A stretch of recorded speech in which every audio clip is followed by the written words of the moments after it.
I was sitting on my bed, terrified. I felt intense fear of my husband, and now the time for his return was fast approaching.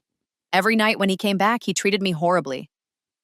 At times, his behavior would leave me in such a bad state that I felt like I couldn't breathe, but he never showed any mercy.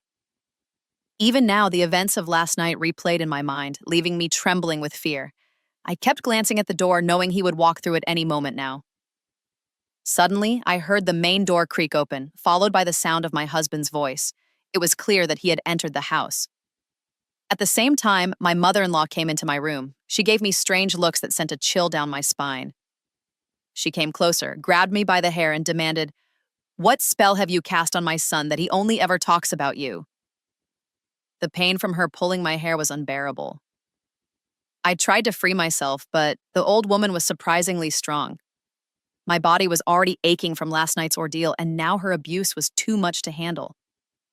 I broke down into sobs. Suddenly, the door burst open, and my husband entered the room in a hurry. He grabbed his mother's hand and roughly pushed her away. He turned to me, his tone soft, and asked, "What's wrong? Are you okay?" Meanwhile, his mother glared at me furiously and then at him. I couldn't understand what they wanted from me. After a moment, he turned to his mother and said angrily, "But Mom, get out of my room right now. This is my time to spend with my wife, not to deal with your nonsense." He was speaking to her in a harsh tone that even I found unsettling, but I couldn't say anything for fear of provoking him further. After a short while, my mother-in-law left, muttering curses in Pashto that I couldn't understand. However, I knew she was extremely angry, and I was sure she would take it out on me the next day. Now that I had dealt with my mother-in-law, it was my husband's turn. I didn't like my mother-in-law's anger or my husband's affection. Both were too extreme. When love and hatred become extreme, a person faces great difficulty. Now he was looking at me with a strange glint in his eye. It was this glint that frightened me. He took my hand and said, "Wait here for me. I'm going to take a shower." With that, he quickly headed to the bathroom. I turned to my God, praying fervently for release from this cruel man, because I didn't have the strength to endure his brutality any longer.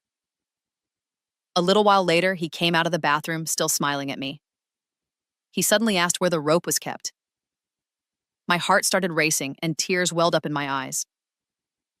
Seeing me cry, he gently wiped my tears and said, "There's no need to cry. Don't worry, I won't hurt you tonight.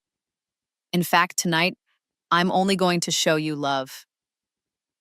He then mentioned that he had watched a video yesterday and had been thinking about something, but he trailed off, suddenly pulling out his phone to play the video. My entire body began trembling with fear. This was what he always did, and it always ended in my suffering. Soon, he played the video in front of me, and I felt like I couldn't breathe. I shook my head desperately.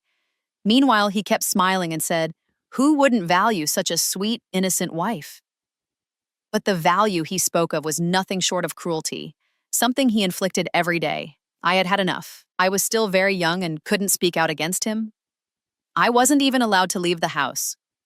I was living in a small village near Peshawar, a place I knew nothing about. All I knew was that my father had sold me into this household, and I was destined to spend my life here. Everything that happened to me had to remain a secret. If I tried to tell anyone, the consequences would be even worse. Now he was searching the room for the rope. I had hidden it in the top drawer and prayed he wouldn't find it. When he couldn't locate it, he came at me in anger and slapped me hard across the face. I wasn't prepared for it at all. I fell onto the bed, sobbing uncontrollably. He grabbed my arm and yanked me up, furiously demanding, "Tell me where you hid that rope or I'll bury you alive right now." He had turned into a wild beast. Seeing him like this made me even more terrified. Through my tears, I stammered, "I don't know where the rope is. When I woke up this morning, it wasn't here." Hearing my words, he started pulling at his hair in frustration, shouting, "I know you're doing this on purpose. Just wait and see what I'll do to you now." Before he could hurt me again, there was a knock on the door. The sound startled me, and I looked toward the door, praying for some kind of escape from this man. A short while later, he went to answer the door. Standing there was my mother-in-law. Before she could say anything, he asked, "Mom, is there a rope somewhere in the house?" My mother-in-law looked shocked and asked him why he needed a rope at this hour. He snapped, "Don't ask me these questions and don't make me more frustrated. Just answer my question. Is there a rope in the house?" She shook her head quickly and said, "I don't have one, but I saw a rope in the drawer of that room earlier today." Hearing my mother-in-law's words felt as if all seven heavens had collapsed over my head. She had no idea how much trouble she had just caused me. My husband turned and glanced at me. My heart began pounding, and I could barely remain standing. I tried to avoid his gaze, but I knew I couldn't do so for long. "Which drawer did you see the rope in, Mom? Just get it for me quickly," he demanded. But instead of answering, she kept asking him, "First, tell me what you're going to do with that rope." He cast a quick glance at me and then said, "I'm going to tie her up and beat her." Hearing this, my mother-in-law smiled. She patted her son affectionately and said, "I was sure my son wouldn't tolerate his mother being disrespected." "You're taking revenge for her rudeness from earlier, aren't you?" she asked him. My husband nodded quickly. Then my mother-in-law took the rope from the top drawer and handed it to him.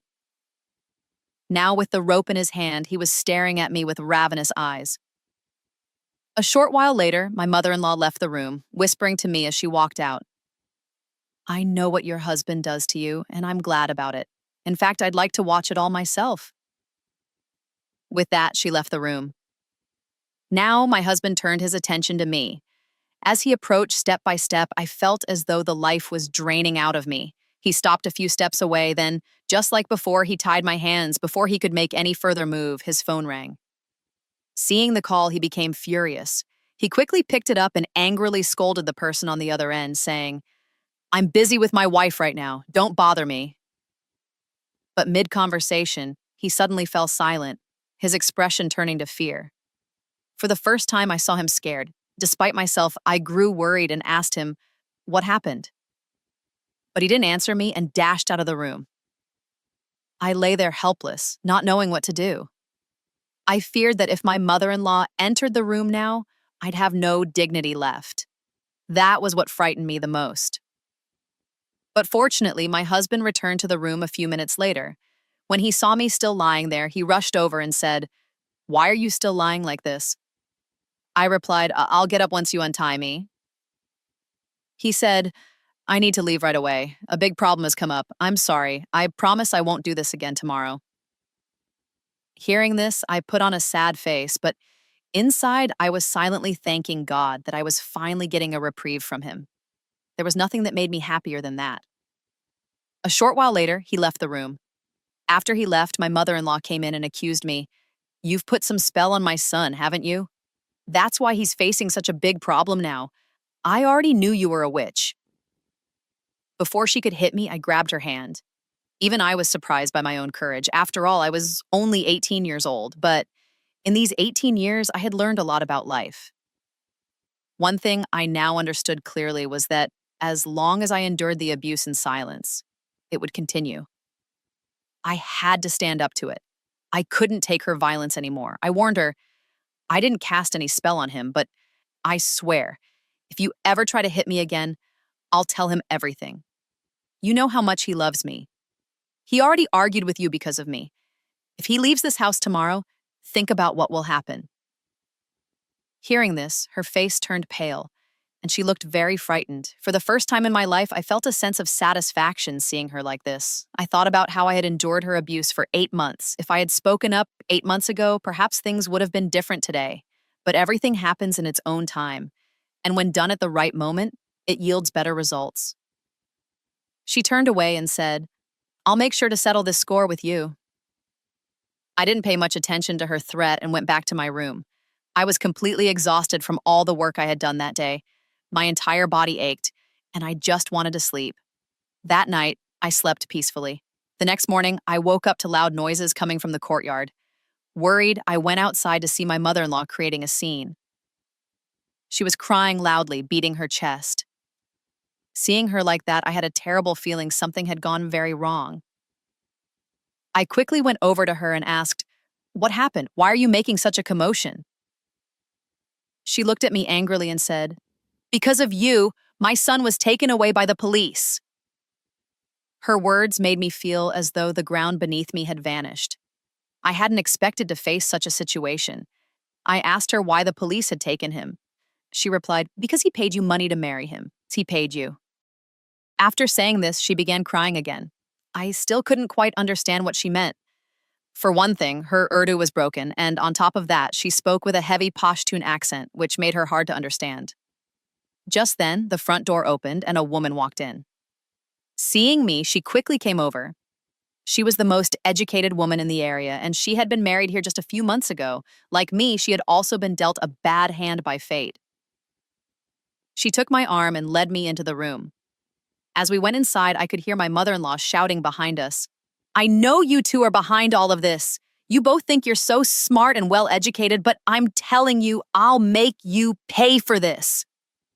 We ignored her threats and quickly locked ourselves in the room.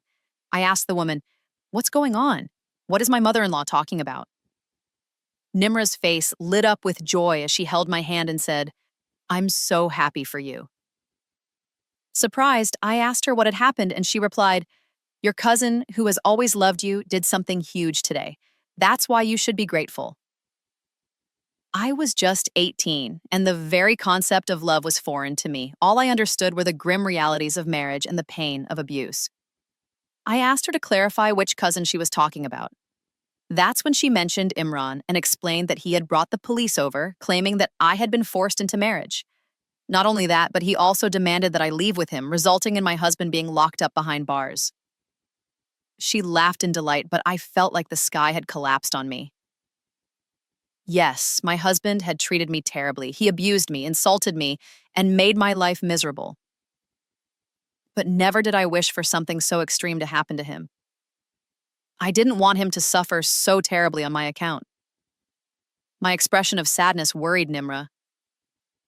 She asked why I didn't look happy. I told her that I wasn't happy, and she stared at me in disbelief.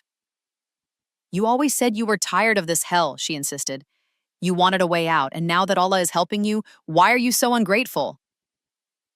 Get out of this hell. This is your chance. Otherwise, you'll spend your life suffering under your husband's cruelty." But I couldn't find solace in her words. I dropped my head into my hands. I had been raised to believe that once a woman is married, she must spend her entire life with her husband. Divorce wasn't even an option, and if a woman did get divorced, her life would become meaningless, reduced to nothing but disgrace. These ingrained beliefs left me deeply troubled. What would I do if I got divorced? Where would I go? My parents had already sold me off, proving how little they cared for my well-being. They had left me no way back, and I didn't even want to return to them. Yet I also knew that if I divorced my husband, he wouldn't let it go. He would come after me, and I feared for my family's safety. For that reason, I wanted to end this matter here and now, but Nimra was adamant. She kept pushing me to take the opportunity to leave. She said, "Just tell the police that you were forced into this marriage. That's all you need to do." I looked at her helplessly and asked, "If you were in my place, would you leave your husband?" She fell silent for a moment before answering, "My situation is different from yours. My husband loves me and my mother-in-law respects me." Hearing that, I couldn't help but smile because I knew it wasn't true. Just a few months ago, she had confided in me about the abuse she endured at the hands of her husband. Now she was contradicting her own words. People are quick to offer advice to others, but when it comes to following that same advice themselves, they hesitate and search for alternatives. They try to find a way to solve their problems without making the difficult choices they suggest for others. After attempting to convince me, Nimra eventually left. I sat down beside my mother-in-law, who took my hands and pleaded, "Please, have mercy on my son. He's a bit erratic, but he loves you very much." I tried to comfort her and reassured her, saying, "You don't need to worry. I won't cause any harm to your son. As for my cousin, you can relax. I won't go with him." A short while later, my cousin entered the house with the police. The moment my mother-in-law saw him, I felt as though the sky had come crashing down on me. And this was the same man who had once tried to force himself on my cousin, and his reputation had spread far and wide because of it.